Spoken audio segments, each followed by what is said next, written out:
I think the most important thing to know is that gender nonconformity is another form of diversity, and it's not anything pathologic. That gender nonconforming people have the same needs, the same medical needs, the same emotional needs as anyone else. A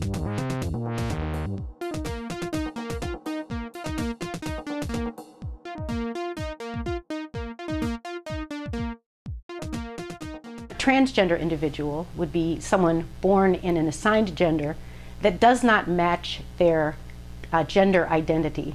Perhaps born male but feels female, then they struggle with their gender expression, how to present in the world with a masculine body and a feminine interior.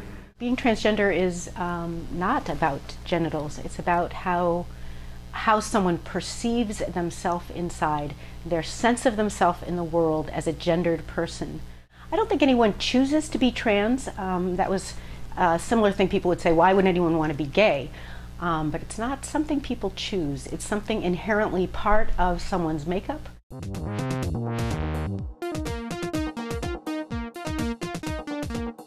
Dysphoria is the incongruence someone feels between their their perceived gender and their interior gender. So it can be a very personal process, looking in the mirror and not liking what you see, not feeling that your body matches yourself.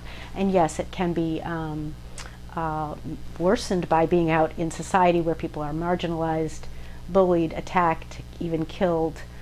So it's a complicated process. World Professional Organization of Transgendered Health revised their standards of care in 2011 and made a very clear statement that gender nonconformity is a matter of diversity, not of pathology.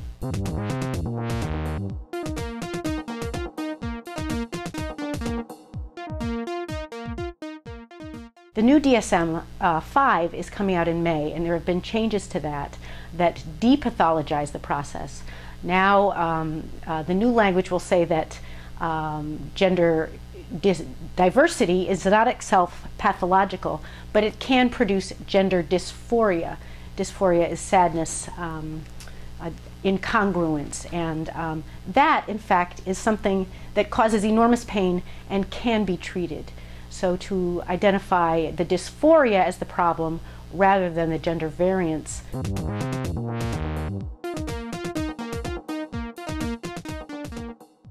Well, people look at gender with four constructs. There's a binary system where people think there are either men and women, and then there's a more complicated way of looking at gender. The more complicated way has 4 precepts. The first would be your assigned gender, the gender you are pronounced at birth based on your genitals, male or female. But as you know, sometimes people fall in between that spectrum and are born with intersex conditions. So truly it's not a binary, it's a continuum from male to female.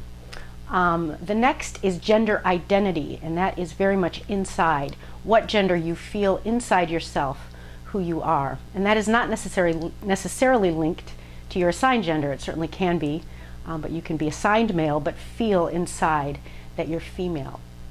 The next component of it is gender expression. That's how you present yourself to the world. You can dress, your haircut can be masculine, feminine, but just like the other two, there can be a continuum in between. Some people are very masculine looking, some people dress more androgynously, some people you look at them and you can't really tell what gender they are. So this precept, like the other two, is also a continuum. I should have clarified that with gender identity. People can feel masculine or feminine or can feel something in between. The last precept would be sexual orientation. Who are you attracted to? And this is also not linked to the other 3. And it can also be in a continuum. You're attracted to men, attracted to women, attracted to both. So we look at gender as being made up of all those things.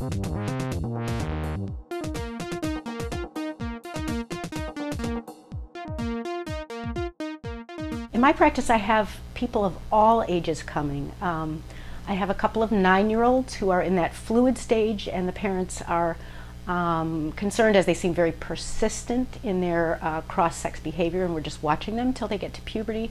I have several people who started to transition in their 70s. How people present in the different age groups is very different.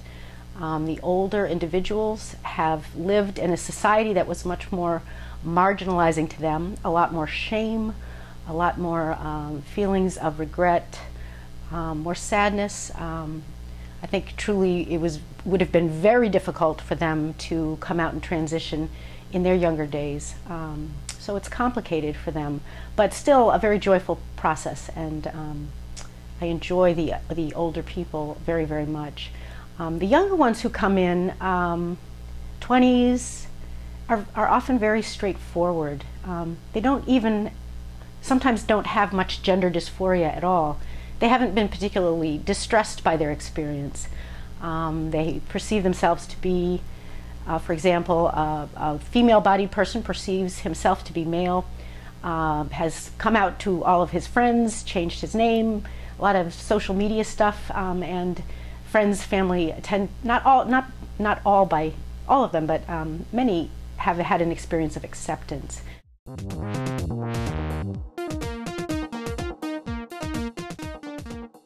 Gender nonconformity before puberty is a very fluid process. So kids experiment, and if they're in a home where that's acceptable, kids will experiment in all kinds of ways, trying on different roles, masculine roles, feminine roles, roles in between. Some kids become very fixed in gender expression as a tomboy. Some boys will really want to present as a girl, play with girl toys, wear girls' clothing. But actually not very many of them persist into adulthood and are actually transgender individuals. The number, I believe, is less than 17% persist into puberty. So with little children before puberty, we just encourage parents to let them explore in a non-judgmental way. Once children hit puberty, there are stages of puberty called the Tanner stages. Once there's been starting to be the development of secondary sex characteristics, in general, children's gender identity is fixed at that time. And at that point, often the gender dysphoria becomes quite severe for transgender children. They're suddenly having to deal with puberty in the assigned gender, and it can be very painful to have periods, to suddenly grow and develop masculine features, can be very distressing. If children meet certain criteria, we can offer a medication called pubertal blockers. And it's a medication we've been using for years to treat precocious puberty, children who go into puberty too early. And what it does is it arrests puberty so that the child and family have time to explore with a therapist just what is going on. Perhaps they need a few more years to decide what their gender identity truly is, and it allows that to happen in a safe way.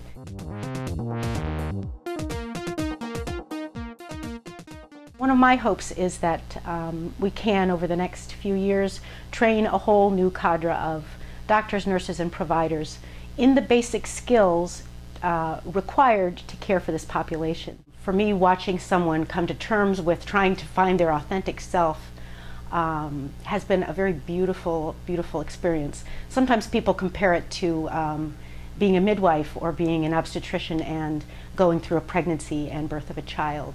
To watch someone go through a transition, struggle with all of the obstacles, mostly societal, but some physical that come along with that, and then emerging on the other side a more authentic person.